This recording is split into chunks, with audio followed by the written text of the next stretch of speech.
Hey, what's going on, everyone? Welcome to the channel. Today, I'm going to get into some maximum football.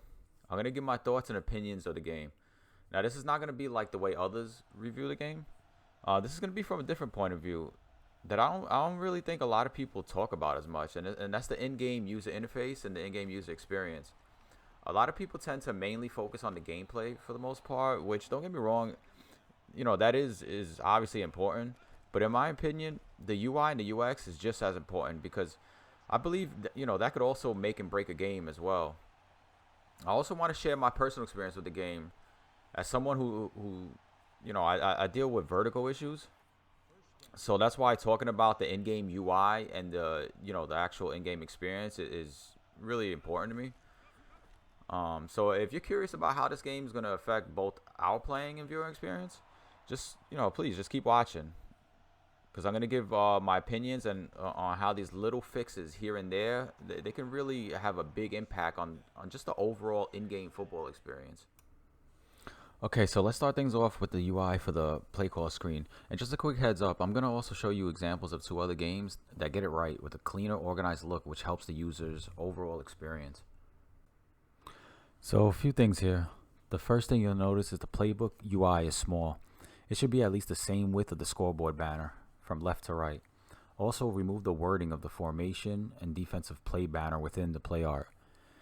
What that'll do is help increase both the font size and make the play designs bigger and a lot better to see. Here's another thing. By increasing the playbook UI size to match the scoreboard banner, it will place the offensive formation under the banner that says defense pick a play that has a timer, which to be honest makes more sense together anyway. But also the offense wording should be removed along with the banner being red. I think the timer numbers, if anything, should be the only thing red. Now when it comes to the scoreboard banner, a few minor adjustments can be a big difference, and that's the placement of the play clock and the field position. Sometimes it's easy to get confused thinking the field position is the play clock because of how it's grouped within the same box of the quarter and the time. I would just swap the two, and for the field position I would place like an arrow on top or on the bottom to let you know where you are on the field. Plus it just reads better. First and 10 on the 25. It's the second quarter, 2 minutes and 18 seconds left, 36 seconds on the play clock. Okay, so let's take a real quick look at the play call screen on Madden 25. Right away you can see how much cleaner and organized everything is, from the colors to the size and the placement. The playbook UI is bigger, which gives you bigger fonts and play art to see much more clearly. The separate banner for the defense to pick a play with the timer in red, that it also displays the offensive set there the other team is coming out in. It doesn't just say the word offense, which is something I suggested be removed in Maximum Football's banner, or they can just display the offensive set as well. Like I said earlier, it makes more sense to have that banner together. Now when you look at the scoreboard banner on the bottom, everything just looks cleaner. I know I said the play clock in my opinion is better off next to the quarter and time, but the way Madden has it color coded along with the field position having the arrow, there's no confusion to which one is the play clock. All this just helps in being able to get you in and out of the play call screen quicker. Because believe it or not, looking at smaller fonts with the use of bad background color schemes and small play art keeps you looking at the screen a little longer, which then contributes to eye straining and eye fatigue. All things someone like myself wants to avoid. So here's the final example from Legend Bowl, a game people might not even know about or even played. I'll admit it, I'm new to it, and it's a fun game. So stay tuned because I might be making a video on this game as well. But let's get back to the topic. Again, another great example of how clean and well organized this play call screen is. This might be my favorite just because of how simplistic it is. There's pretty much nothing you can be confused about here. They nail this to the point that they have not 3 but 4 plays displaying. They could literally have the 5th play if they want to remove the team logo on the left. They have the banner for the defense to pick a play with the timer actually inside the overall play call box with a perfect color scheme. The font and the play art are a good size to see and read clearly. They don't show the offensive set like Madden does, but they still display the personnel at least. I mean, they got all the information within that play call box. Now, when we look at the scoreboard banner, again, nothing to be confused about here. Everything is grouped nicely with so much space left over, they were actually able to write out where you are on the field. instead of just having an arrow like I suggested Maximum Football adds and Madden has in theirs. It don't get any better than being able to see all the information you need right in front of you, so you can get in and out of the screen and into the action as quickly as possible. I can't say enough how well done this UI is. Very easy on the eyes and something I can appreciate very much because of my vertigo issues. Okay, so let's get right into the on-field UI for Maximum Football, which I'm going to do a comparison on this as well. So right off the bat, in my opinion, there's a little too much going on here that needs to be cleaned up. For starters, the legend box in the top left corner doesn't need to always be up. It should be brought up with a button press, and in my opinion, the right analog stick button is perfect. But also, from making it a button press, you actually get rid of the need of having the hot routes and the call audible banners on the bottom right.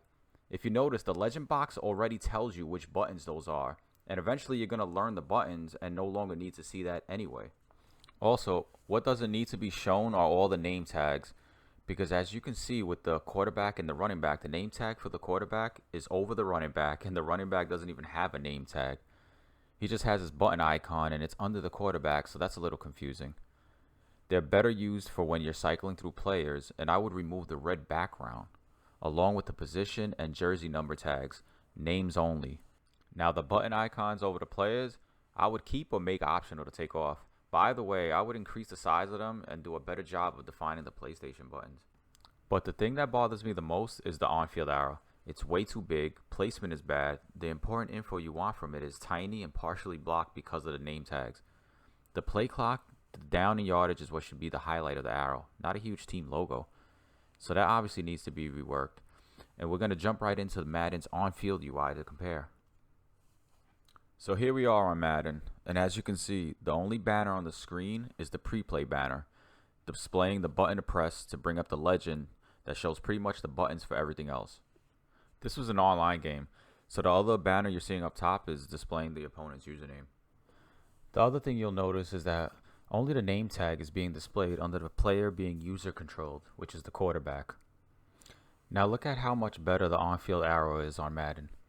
It's transparent for one, which gives it a nice look with the grass. It's a good size, pretty much the same size of Maximum Football's as well. But the difference here is that there's no logo, just the down and yards with the play clock nice and big, and also separating them with the play clock background highlighted in the team color. This is Madden's way of showing who has the ball without using up space with the team logo, which in my opinion is a nice minimalistic approach. Now let's check out Legend Bowl. Okay, so there's only one reason I included this example of Legend Bowl, and that's the on-field arrow. I thought it was a perfect example of showing how bad placement of the arrow can affect the user experience, not only bad design, but also why the on-field arrow is used and is a very helpful UI feature for the player. The design is obviously not a problem. It's actually done well with the inclusion of the team logo. The issue is where it's placed. The reason it's on the right, from how I view it, is because it seems like he wanted to pair it with where you are on the field. Which makes sense looking in that general area and how it reads, since you are looking there. 1st and 10 on Chicago 40. So it is a smart idea, and again, it makes sense from that perspective. But here's why this on-field arrow UI is very helpful when it's on the left side, with good design and not on the right side. Its main purpose is for when your eyes are on the left side of the field. It's a quick glance to know the down and time left on the play clock without looking back to the bottom right. In my opinion, that's where the dev forgot the purpose of the arrow, and it's something that I felt was a good example to point out for the devs at Maximum Football to be mindful of.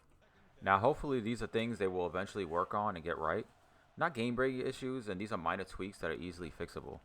But just real quick, the reason I chose to also include examples in Legend Bowl, not just Madden, is because of how surprised and impressed I was with some of the UI I wanted to address in Maximum Footballs that were done in another football game.